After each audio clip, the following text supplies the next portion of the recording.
സ്വാഗതം ശ്രീ വിജി തമ്പി. ഇതിന് ശേഷം വന്ന ഒരു പ്രതികരണം കൂടി ഞാനൊന്ന് വായിച്ചിട്ട് അങ്ങേക്ക് സമഗ്രമായൊരു വിലയിരുത്തൽ അഭിപ്രായം പറയാനുള്ള ഒരു അവസരത്തിലേക്കാണ് ഞാൻ പോകുന്നത്. അയ്യപ്പ സംഗമത്തിൽ 1033 കോടി രൂപയുടെ മാസ്റ്റർ പ്ലാൻ ആണ് അവതരിപ്പിച്ചത്. ക്രിയാത്മക നിർദ്ദേശങ്ങൾ വന്നു, നിർദ്ദേശങ്ങൾ ക്രോഡീകരിച്ച് റിപ്പോർട്ടായിട്ടുണ്ട്. ഭാവി പ്രവർത്തനങ്ങളെ സംബന്ധിച്ചുള്ള രൂപരേഖകൾ വരും ദിവസങ്ങളിൽ, അത് തയ്യാറാക്കും. ഇതൊക്കെ പറഞ്ഞത് ദേവസ്വം മന്ത്രി വി.എൻ. വാസവൻ. അവിടെ എന്താണ് നടക്കുന്നതെന്ന് ബഹുമാനപ്പെട്ട ഹൈക്കോടതി കൃത്യമായി തന്നെ ഇടപെട്ട് കാണിച്ചു തരികയും ചെയ്തു. എങ്ങനെ പ്രതികരിക്കാം? സ്വാമിശരണം.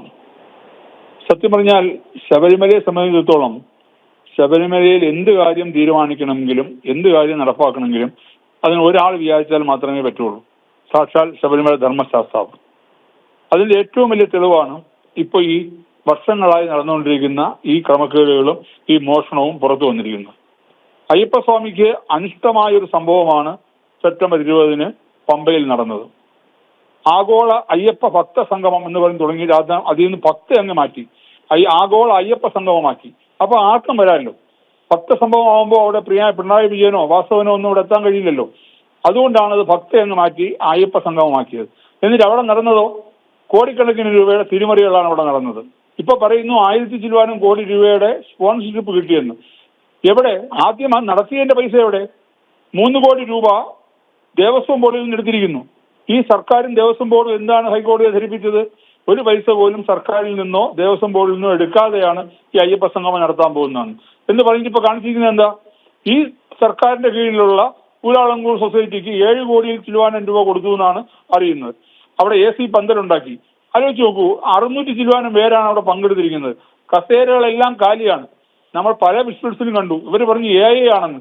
ഒരാളാണെങ്കിൽ ഒരു ചാനലിന്റെ വിഷ്വലിലാണെങ്കിൽ AI ആയിട്ട് മാറ്റിയെന്ന് പറയാം. ഇത് കണ്ട സകലമാന ചാനലുകളിലും അവിടെ പോയ ആൾക്കാരുടെ മൊബൈലുകളിലും സോഷ്യൽ മീഡിയകളിലും എല്ലാം പ്രചരിക്കുന്നത് ആളില്ലാ കസേരകളാണ്. ഇപ്പൊ എല്ലാവർക്കും ഒരേപോലെ ഒരേ സമയത്ത് AI ചെയ്യാൻ പറ്റുമോ? അത് പറ്റില്ലല്ലോ.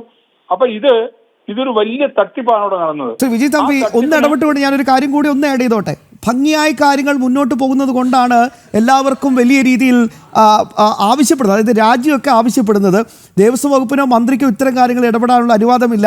അങ്ങോട്ട് കൊടുക്കുന്നതല്ലാതെ അടിവരയിട്ട് അങ്ങേപോലെയുള്ള ഹിന്ദു സംഘടനാ നേതാക്കൾ കൃത്യമായി തന്നെ ഒന്ന് കേൾക്കുക ദയവായി. അങ്ങോട്ട് കൊടുക്കുന്നതല്ലാതെ ഒരു പൈസയും ദേവസ്വം ബോർഡ് വാങ്ങുന്നില്ല. സംഭവത്തിൽ ബോർഡിന് ഉത്തരവാദിത്തം ഉണ്ടെങ്കിൽ അത് അന്വേഷിക്കട്ടെ. ഇനി തെറ്റുണ്ടെങ്കിൽ അത് തിരുത്താം. ഇത്രയും വലിയൊരു സ്വർണ്ണ കവർച്ച നടത്തിയിട്ട് ഇങ്ങനെ ലാഘവത്തോടു കൂടി പ്രതികരിക്കാൻ കേരളത്തിലെ ദേവസ്വം മന്ത്രിക്ക് മാത്രമേ സാധിക്കൂ എന്നാണ് ഞാൻ വിശ്വസിക്കുന്നത്. അങ്ങയുടെ പ്രതികരണം? അല്ല, യഥാർത്ഥത്തിൽ പറഞ്ഞു കഴിഞ്ഞാൽ ഇത് ഇപ്പൊ നടന്ന കവർച്ചയല്ല. ഇത് വർഷങ്ങളായിട്ട് നടന്നുകൊണ്ടിരിക്കുന്ന തിരിമറികളും കവർച്ചകളുമാണ്. ഇതൊരു 10-25 വർഷത്തെ മുമ്പോട്ടുള്ള ഒരു ഫോറൻസിക് ഓഡിറ്റിംഗ് ആണ് അവിടെ നടത്തേണ്ടത്. വളരെ വലിയൊരു ഏജൻസിയെ കൊണ്ട് കേന്ദ്ര സർക്കാർ ഇടപെട്ട് ഒരു ഏജൻസിയെ കൊണ്ട് ഫോറൻസിക് ഓഡിറ്റിംഗ് നടത്തണം.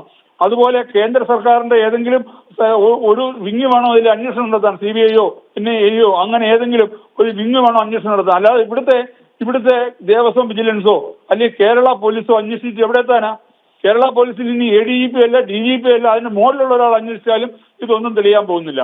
കാര്യം അവരാരും സർക്കാരിനെതിരായിട്ടുള്ള കാര്യങ്ങൾ വരുമ്പോൾ പയ്യെ ബാക്കടിക്കുകയാണ് പതിവ്. ഇപ്പൊ ഹൈക്കോടതിയിൽ നിന്നൊരു റിട്ടയർഡ് ജസ്റ്റിസ് ശങ്കരനെ നിയമിച്ചിട്ടുണ്ട്. പക്ഷേ ഞാൻ പറയട്ടെ, ഇവിടെ എത്രയോ കമ്മീഷനുകൾ ഇതിനു മുമ്പ് നടന്നിട്ടുണ്ട്. കമ്മീഷൻ കൃത്യമായിട്ട് അവർ സിറ്റിംഗ് നടത്തും, അവരതിന്റെ അവലോകനം നടത്തും, എന്നിട്ട് റിപ്പോർട്ട് സമർപ്പിക്കും.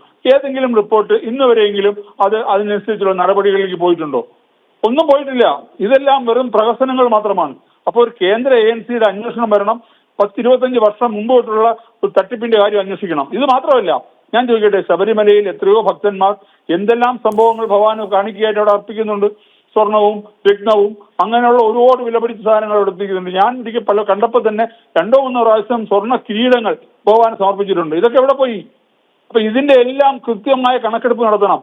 കാര്യം ഇതൊരു വഴി തുറന്നിരിക്കുകയാണ്. ഇതൊരു വലിയ മഞ്ഞുമലയുടെ ഏറ്റവും ചെറിയൊരു അറ്റം മാത്രമേ നമ്മൾ കണ്ടിട്ടുള്ളൂ. പിന്നെ ഇപ്പൊ ഉണ്ണികൃഷ്ണൻ പോറ്റി എന്നൊരു വ്യക്തിയെ, അയാളെ മാത്രം മുൻനിർത്തിക്കൊണ്ടാണ് ഇവർ ദേവസ്വം ബോർഡ് എല്ലാം ചെയ്തുകൊണ്ടിരിക്കുന്നത്. ഞാൻ ചോദിക്കട്ടെ, ഈ ഉണ്ണികൃഷ്ണൻ പോറ്റി എന്നൊരു വ്യക്തി മാത്രം വിചാരിച്ചാൽ ഇത്രയും വലിയ തട്ടിപ്പ് നടത്താൻ പറ്റുമോ? 5-6 കിലോ സ്വർണം എന്ന് പറയുമ്പോൾ ഇന്നത്തെ മൂല്യം എന്തായിരിക്കും? അത് പോട്ടെ, മൂല്യം പോട്ടെ, സ്വർണത്തിന്റെ വില പോട്ടെ, അത് ഭഗവാൻ അണിയിച്ച അല്ലെങ്കിൽ ഭഗവാന്റെ ദ്വാരപാലകർ എന്ന് പറയുമ്പോൾ ഭഗവാന്റെ സേവകരാണ്. അത് ഭഗവാന് തുല്യമാണ്. ആ സേവകരെ അണിയിച്ച ആ സ്വർണ്ണ ഗോളക അതിന് എന്തുമാത്രം മൂല്യമുണ്ട്? അതിന് സ്വർണത്തിന്റെ വില മാത്രമല്ലല്ലോ അതിന്റെ മൂല്യം, അല്ലാതെ എത്രയോ മൂല്യമുള്ളതാണ്. അതിനെയാണ് ഇവർ തട്ടി കൊണ്ടുപോയിരിക്കുന്നത്. അത് എവിടെയൊക്കെ പോയി, ആരുടെയൊക്കെ കയ്യിൽ വന്നു, എങ്ങനെയൊക്കെ പോയി എന്നുള്ള സമഗ്രമായ ഒരു അന്വേഷണം നടത്തി കൃത്യമായ രീതിയിൽ കണ്ടെത്തണം. തീർച്ചയായും. അത് മാത്രമല്ല, നേരത്തെ ശ്രീ UB ഗ്രൂപ്പിന്റെ സമയത്ത് സ്വർണം പൊതിച്ച സമയത്ത് 5 കിലോ സ്വർണം ഉണ്ടായിരുന്നു എന്ന് സെന്തിൽനാഥ് ജനൻ TV-യിലൂടെ തന്നെ പ്രേക്ഷകരുമായി സമ്മതിച്ചിട്ടുണ്ട്. പക്ഷേ റിപ്പോർട്ടിൽ അത് 1.5 കിലോഗ്രാമാണ്. പക്ഷേ തിരിച്ചു വന്നപ്പോൾ അത് വെറും ഗ്രാമിലേക്ക് ഒതുങ്ങി. അപ്പോൾ ഇത്രയും വലിയൊരു കവർച്ചയും അടിച്ചുമാറ്റലുമാണ് ശബരിമലയിൽ നടന്നതെന്നാണ് ഏറ്റവും പ്രധാനപ്പെട്ട കാര്യം.